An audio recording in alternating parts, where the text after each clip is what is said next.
ਧੰਨ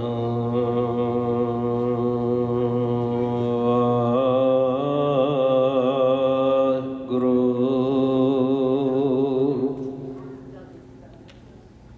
ਸਾਹਿਬ ਜੀਓ।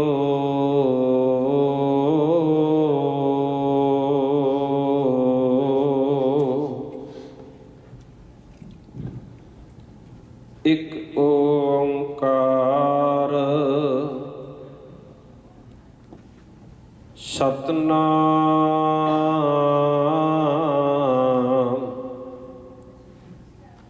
ਕਰਤਾ ਪੁਰਖ ਨਿਰਭਉ ਨਿਰਵੈਰ ਅਕਾਲ ਮੂਰਤ ਅਜੂਨੀ ਸੈਭੰ ਗੁਰ ਪ੍ਰਸਾਦ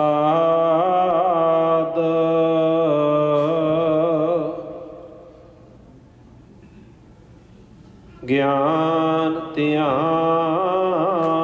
ਕਿਛ ਕਰਮ ਨ ਜਾਣਾ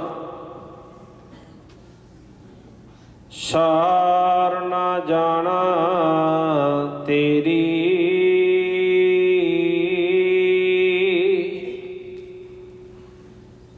ਸਭ ਤੇ ਵੱਡਾ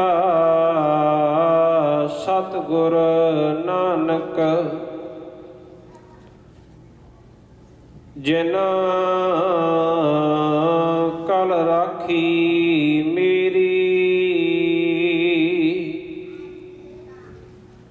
ਸਭ ਤੇ ਵੱਡਾ ਸਤਿਗੁਰ ਨਾਨਕ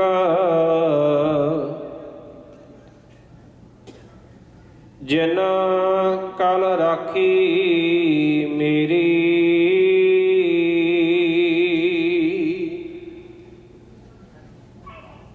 ਪਰਮ ਸਨਮਾਨਯੋਗ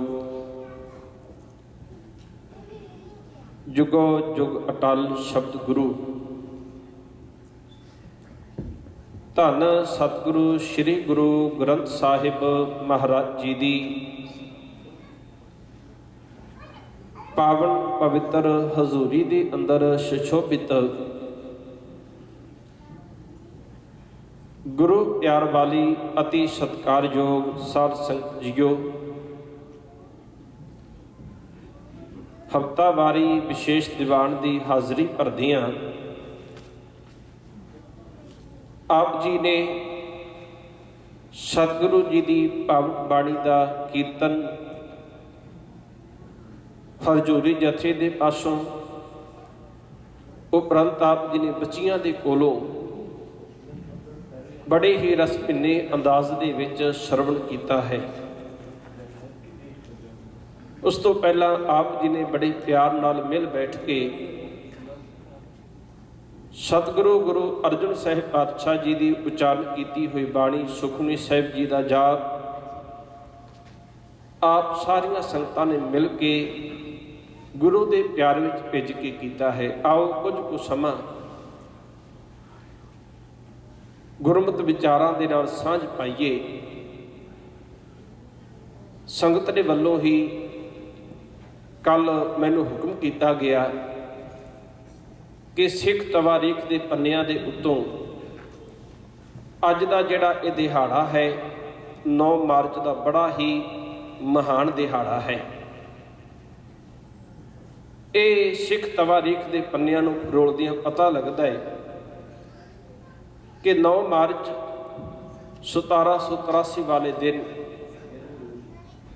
ਗੁਰੂ ਗੋਬਿੰਦ ਸਿੰਘ ਮਹਾਰਾਜ ਦੇ ਉਸ ਮਹਾਨ ਸਾਜੇ ਹੋਏ ਖਾਲਸੇ ਨੇ ਦਿੱਲੀ ਦੇ ਲਾਲ ਕਿਲੇ ਉੱਤੇ ਖਾਲਸਾਈ ਨਿਸ਼ਾਨ ਝੁਲਾਇਆ।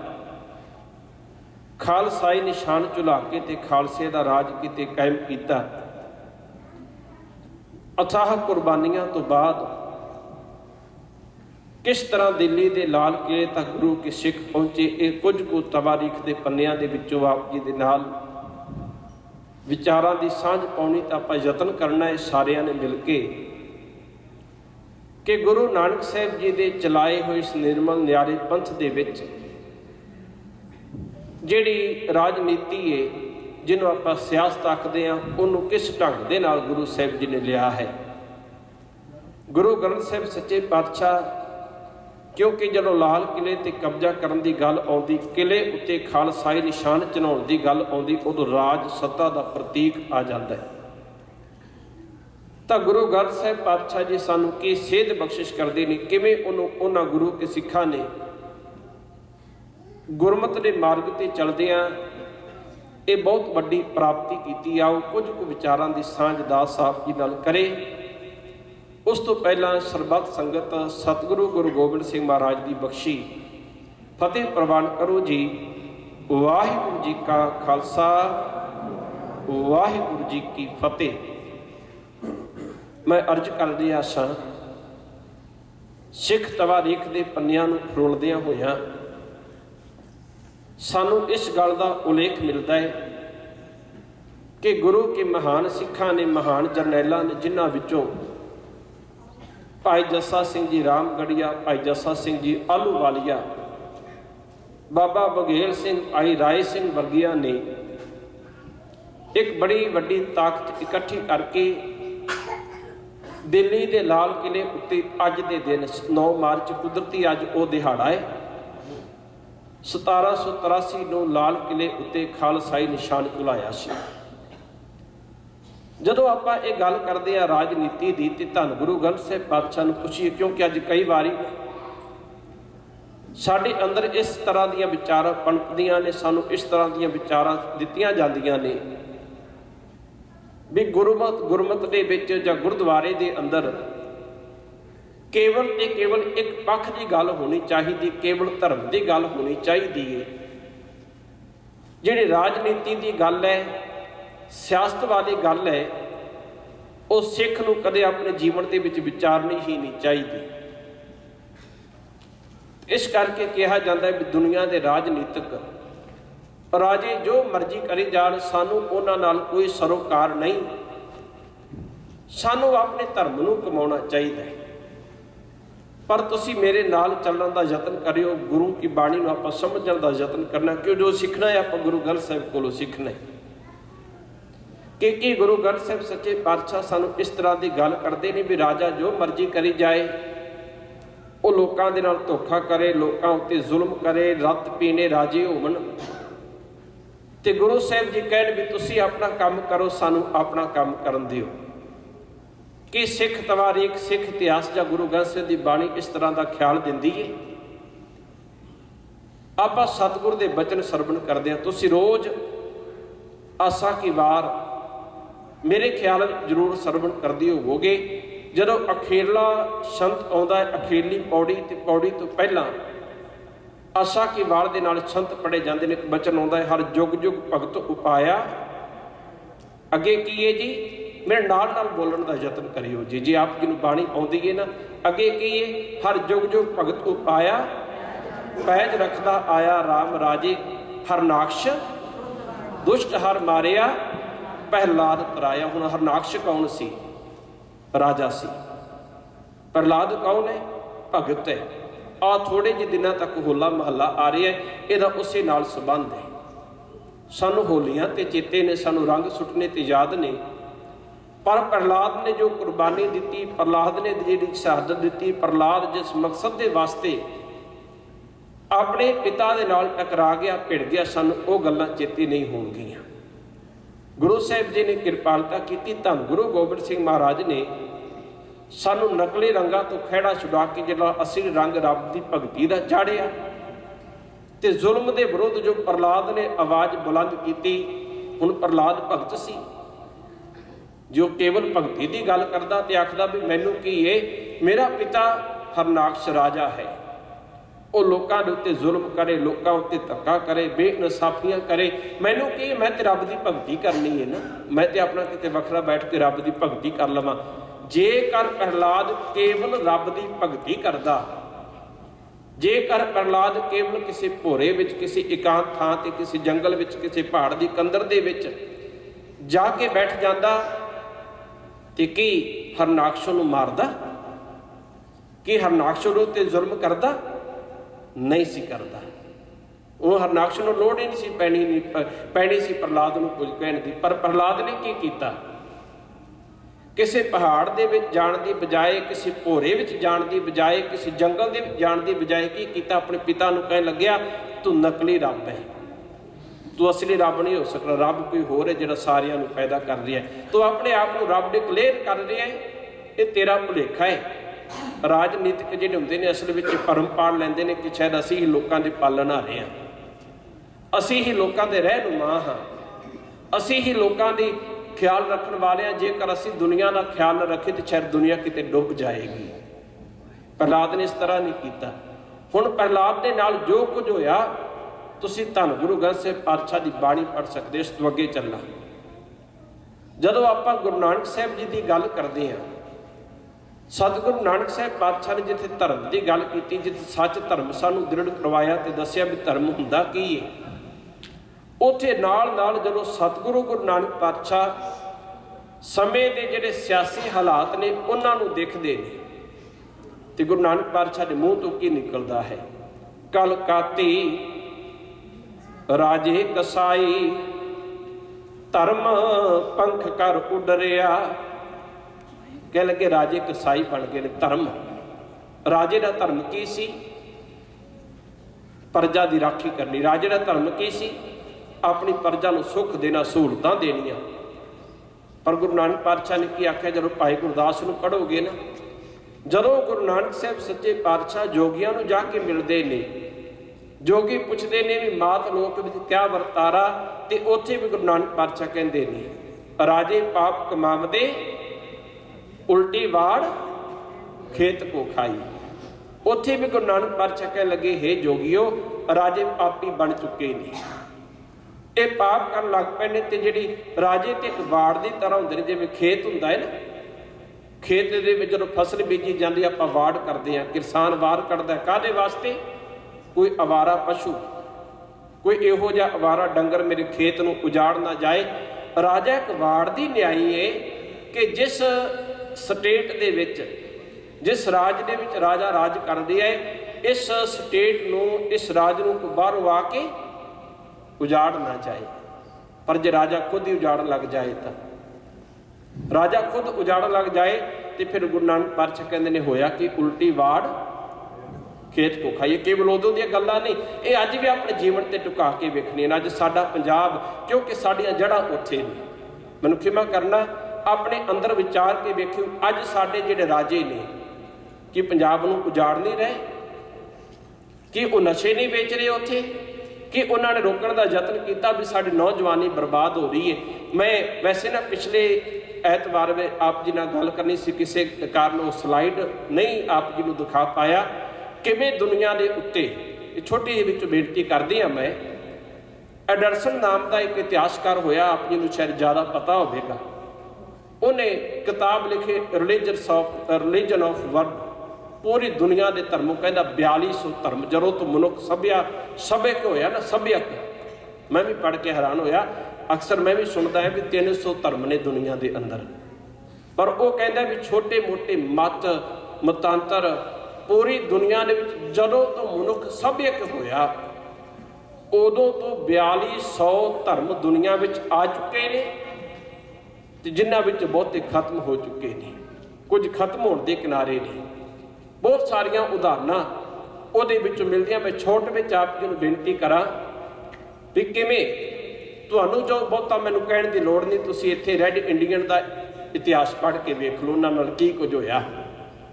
ਕਿਵੇਂ ਕਿਵੇਂ ਇੱਥੇ ਜਦੋਂ ਕੋਲੰਬਸ ਆਉਂਦਾ ਅਮਰੀਕਾ ਦੀ ਧਰਤੀ ਦੇ ਉੱਤੇ, ਤੇ ਉਹਨੇ ਆ ਕੇ ਜਦੋਂ ਇੱਥੋਂ ਦੇ ਹਾਲਾਤਾਂ ਨੂੰ ਵੇਖਿਆ, ਇੱਥੋਂ ਦੇ ਖਜ਼ਾਨੇ ਵੇਖੇ, ਇੱਥੋਂ ਦੇ ਮਾਹੌਲ ਨੂੰ ਤੱਕਿਆ, ਤੇ ਫਿਰ ਉਹਨਾਂ ਨੇ ਇੱਥੇ ਆ ਕੇ ਕਬਜ਼ਾ ਕਰਨਾ ਸ਼ੁਰੂ ਕਰ ਦਿੱਤਾ। ਇਹ ਲੋਕ ਆਪਣੇ ਵਤਨ ਨੂੰ ਬਚਾਉਣ ਦੀ ਖਾਤਰ ਲੜਦੇ ਰਹੇ,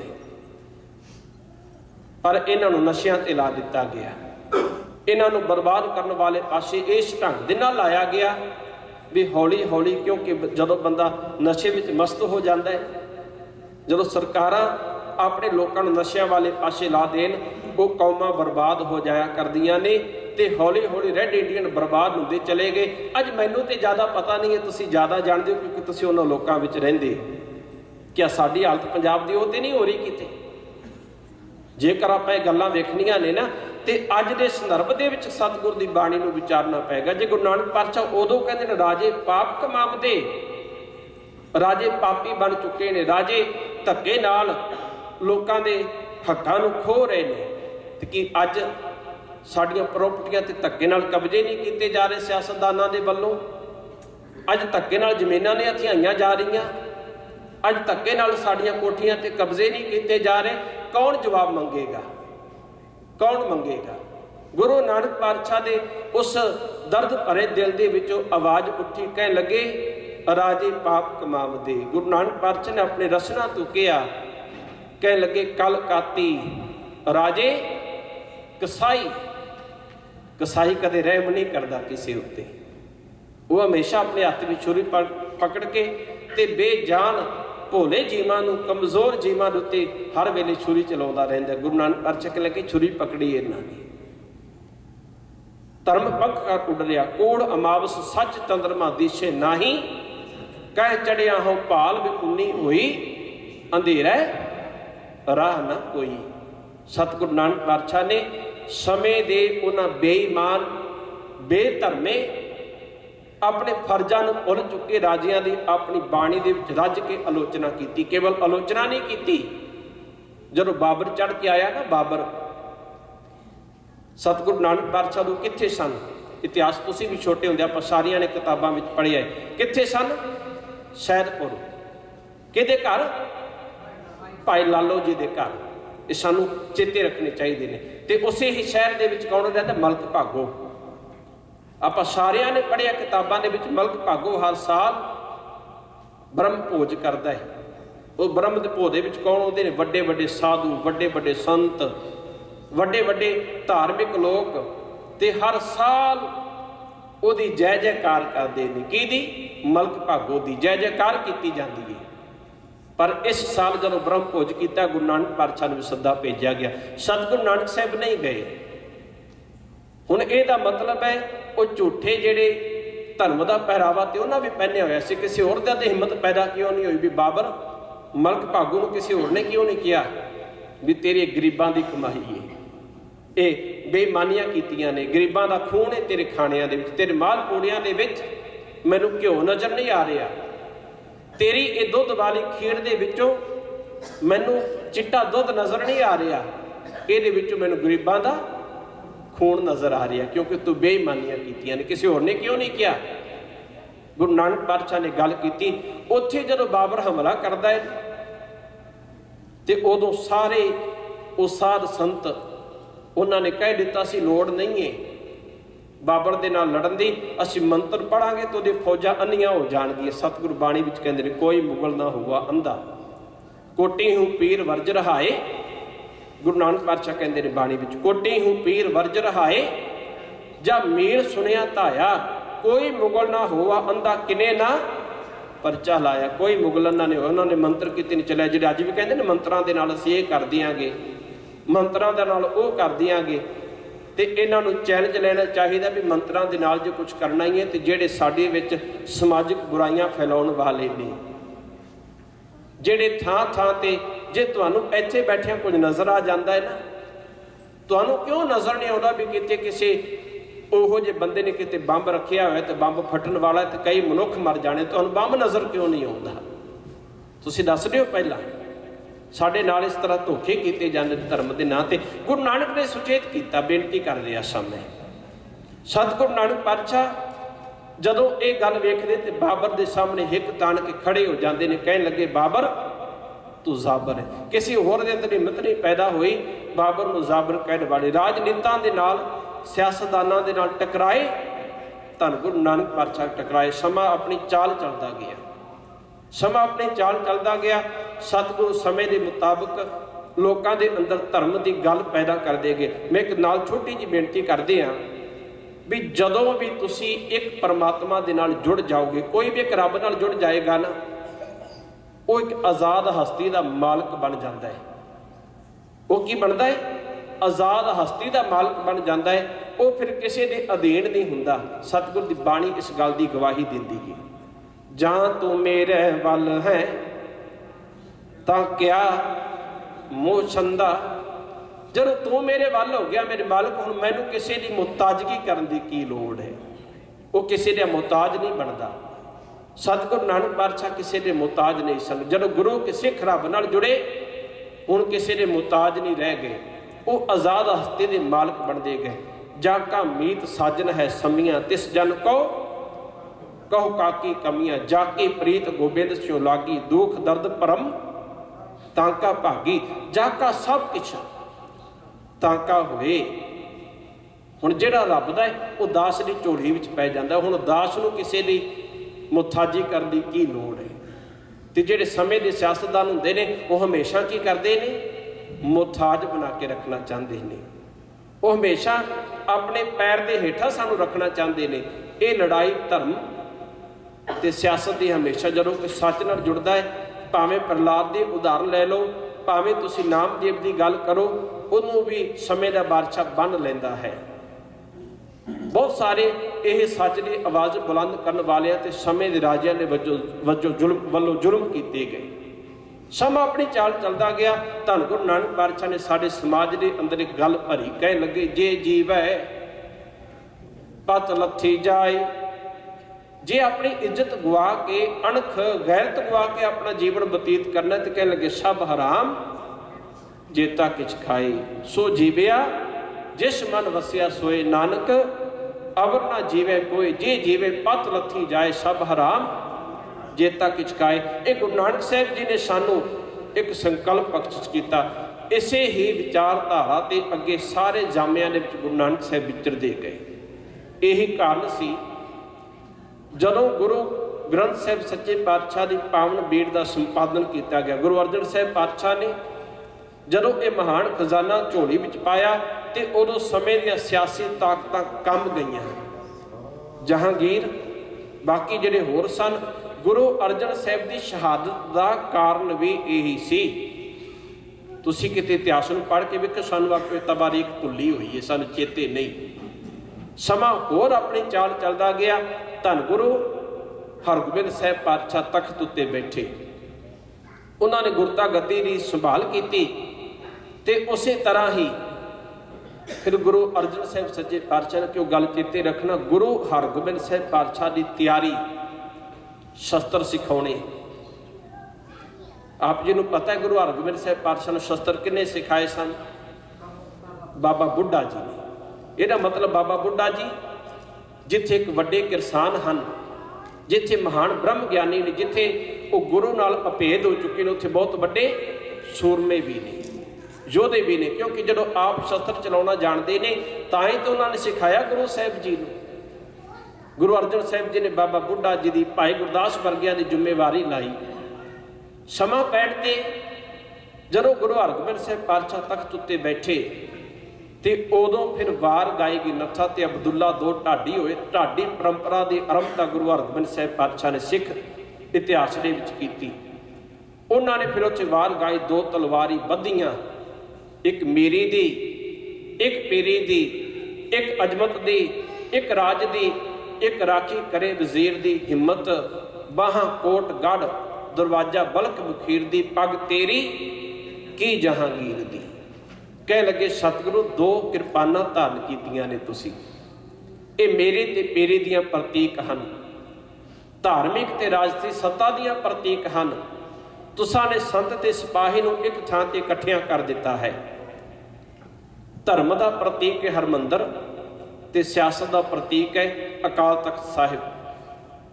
ਦੋ ਤਲਵਾਰਾਂ ਬੰਨੀਆਂ, ਤੁਹਾਡੇ ਬਾਹਾਂ ਦੇ ਅੰਦਰ ਐਨੇ ਕੋਈ ਹਿੰਮਤ ਆ ਚੁੱਕੀ ਹੈ ਕਿ ਕਰੋੜਾਂ ਕਿਲੇ, ਭਾਵ ਕਰੋੜਾਂ ਕਿਲਿਆਂ ਦੇ ਰਾਜੇ ਵੀ ਇਕੱਠੇ ਹੋ ਕੇ ਸਤਿਗੁਰੂ ਤੁਹਾਡੇ ਸਾਹਮਣੇ ਆ ਜਾਣ, ਤੁਸੀਂ ਫੇਰ ਵੀ ਨਹੀਂ ਘਬਰਾਉਂਦੇ, ਤੁਸੀਂ ਫੇਰ ਵੀ ਨਹੀਂ ਡੋਲਦੇ। ਭਾਵ ਲੱਖਾਂ ਕਰੋੜਾਂ ਫੌਜਾਂ ਭਾਵੇਂ 10 ਲੱਖ ਦੀ ਫੌਜ ਚੜ੍ਹ ਕੇ ਆ ਜਾਵੇ ਨਾ, ਤੁਹਾਡੇ 40 ਵੀ ਨਹੀਂ ਘਬਰਾਉਣਗੇ ਉਹਨਾਂ 10 ਲੱਖ ਦੇ ਸਾਹਮਣੇ। ਨਹੀਂ ਸਨ ਘਬਰਾਏ। ਤੁਹਾਡੇ ਇਹ ਜਿਹੜੇ ਕਿਲਿਆਂ ਦੇ ਦਰਵਾਜ਼ੇ ਬੜੇ ਮਜ਼ਬੂਤ ਹੋ ਚੁੱਕੇ ਨੇ, ਹੁਣ ਖਤਰਾ ਕੋਈ ਨਹੀਂ ਹੈ। ਤੇ ਸਤਿਗੁਰੂ ਜੀ, ਤੁਸੀਂ ਤਖਤ ਉੱਤੇ ਜਦੋਂ ਬਿਰਾਜਦੇ ਹੋ ਨਾ, ਪੱਗ ਤੁਹਾਡੀ ਹੈ। ਪੱਗ ਦਾ केवल कपड़ा नहीं है, पग प्रतीक है शानो शौकत दी। अज तो असीं भुल गए हैं, अज भुल गए हैं। ये सरदारियां जिहड़ियां ने ना, ये दस्तार अगर बचाई हिंदुस्तान दे विच ते धन गुरु गोबिंद सिंह महाराज गुरु के सिखां ने बचाई। नहीं तो दस्तार कोई एक वक्त हुंदा सी पूरे हिंदुस्तान के लोग बनते सन, और बेगैरत बेअणखी लोगों ने दस्तारां उतार दित्तियां उदों। पर अणख ते गैरत के प्रतीक अज असीं झूठियां ते वो जिहड़ियां एवें झूठियां अणखां दी गल्लां करदे हां, फिर सच्ची अणख नूं असीं भुल्ले होए हां। मैनूं खिमा करना, वो अणखां साडे विचों गवा चुकीआं ने। उदों बेगैरत बेअणखे लोगों ने दस्तारां उतार के मुगलों के पैरों में रख दित्तियां। पर गुरु के सिख कहने लगे नहीं, ये दस्तार उतरेगी नहीं, सिर ते उतर जाएगा, खोपड़ी ते उतार दिओ भावें, पर साडे केस नहीं उतरनगे, साडी दस्तार नहीं उतरेगी। क्योंकि केस उतर के दस्तार की मानता नहीं रह जाती कोई। मैनूं खिमा करना, अज साडे नाल यही हालत होई। कह लगे हे सतगुरु जी, पग तुहाडी है, जहांगीर दी तुहाडे सामने की। उत्थे भाव शानो शौकत, इज्जत, अणख, गैरत। सतगुरु जी एक पासे ये अकाल तख्त है, एक पासे लाहौर या दिल्ली का तख्त है, तुहाडे सामने की ने वो। उन्हां दी शानो शौकत तुहाडे तख्त के सामने फिक्की पै जाती। ये गल समय दी हुकूमतां नूं भाई ना, उन्होंने हमले करने शुरू कर दिते। उन्होंने इस आवाज़ नूं दबाउणा शुरू कर दिता। समा अपनी चाल चलदा गया। 4 जंगां गुरु हरगोबिंद साहिब पातशाह ने लड़ियां। उन्हां जंगां दे दौरान सतगुरु हमेशा जितते रहे। समा होर अपनी चाल चलदा गया। सतगुरु अपनी तैयारी ते लगे ने। दसम पिता धन गुरु गोबिंद सिंह महाराज का वक्त आया। औरंगजेब अपने जुल्म दीआं सारियां हद्दां पार करी जा रहा सी। औरंगजेब के राज दे विच उन्हें बहुत लंबा समा राज भी किया, बहुत लंबा समा 1665 तो लैके 1708 तक, 7 या 8 तक उहदे राज का वक्त है। तकरीबन 48-49 साल राज बहुत लंबा समा हुंदा है। ये औरंगजेब का राज किते पढ़ के वेखो किवें उन्हें धक्का किया, किवें जुल्म किया, पर उहदे जुल्मां नूं ठल पाई ते गुरु गोबिंद सिंह महाराज के सिखां ने पाई। गुरु गोबिंद सिंह महाराज के साजे हुए खालसे ने पाई। समा होर अपनी चाल चलता गया। धन गुरु गोबिंद सिंह महाराज नंदेड़ पहुंचे। उस सच की आवाज़ को दबाउण दे वास्ते धन गुरु गोबिंद सिंह महाराज उत्ते हमला किया गया। सतगुरु ते शहादत प्राप्त कर गए। पर उस तो पहला उत्थों का जिहड़ा माधो दास बैरागी, उन्होंने खंडे की पौड़ दे के उन्होंने साहिबजादियां दे गाथा सुना के किवें किवें शहीदियां हुई, किवें किवें जुल्म के नाल टक्कर लैंदियां की कुछ वापरिया। उहदे अंदर एक महान बहादुर पैदा होया, बंदा सिंह बहादुर बन के वो पंजाब की धरती वाले पासे चलता है। तो प्यारा सिंह पद्म ने एक बड़ी सुंदर गल लिखी अपनी, उन्हें किताब छापी 4 साहिबजादे, साहिबजादियां की शहादतां के संबंध दे विच। 4 साहिबजादे उहदे मुख बंद विच प्यारा सिंह पद्म एक बहुत बड़ा राइटर है, शायद तुसीं जानते हो। उन्होंने बड़ी प्यारी गल लिखी, कह लगे बंदा सिंह बहादुर जदों पंजाब की धरती ते पहुँचता है, जो पंजाब की धरती ते नहीं सी पहुँचा, दिल्ली के लागे रोहतक के लागे एक इलाके दे विच जंगल दे विच वो रुकिया, उत्थे प्लानिंग करन लग्या भी अगे की कुछ करना है। हुण बंदा सिंह बहादुर दे कोल क्योंकि सरकारां दे नाल टक्कर लैण दे वास्ते फौजां चाहीदियां ने, धन चाहिदा है, उन्हां दे नाल टक्कर लैण वास्ते शस्त्र चाहिए ने, हर प्रकार की शक्ति चाहिए है। पर बंदा सिंह बहादुर दे कोल ते कुछ भी नहीं, ना धन है, खजाना है, ना बंदा सिंह बहादुर दे कोल हथियार ने, ना उहदे कोल कोई राजसी ताकत, ना उहदे नाल बंदे खड़े ने। इक्को काम कीता बंदा सिंह बहादुर ने, एक चिट्ठी लिखी ते वखरे वखरे इलाकियां दे विच पंजाब दे घरों घरी इस ढंग नाल अपने नुमाइंदे अपने बंदे सूहे भेजे, जिन्हां ने इक्को वास्ता पाया कि धन गुरु गोबिंद सिंह महाराज के साहिबजादियां दा वास्ता, गुरु गोबिंद सिंह महाराज के साहिबजादियां दे शहीदियां दा वास्ता तुहानूं। आओ जिन्ना भी गुरु गोबिंद सिंह महाराज के परिवार उत्ते जुल्म किए, आओ आपां अज उन्हां दी जड़ां उखेड़नियां ने। गुरु के सिखां नूं पता लग्गिया सिखां दे कोल भी हथियार नहीं हैं, किसी दे हत्थ विच डांग आई, किसी दे हत्थ विच किरपान आई, किसी दे हत्थ विच टकुआ आया, जो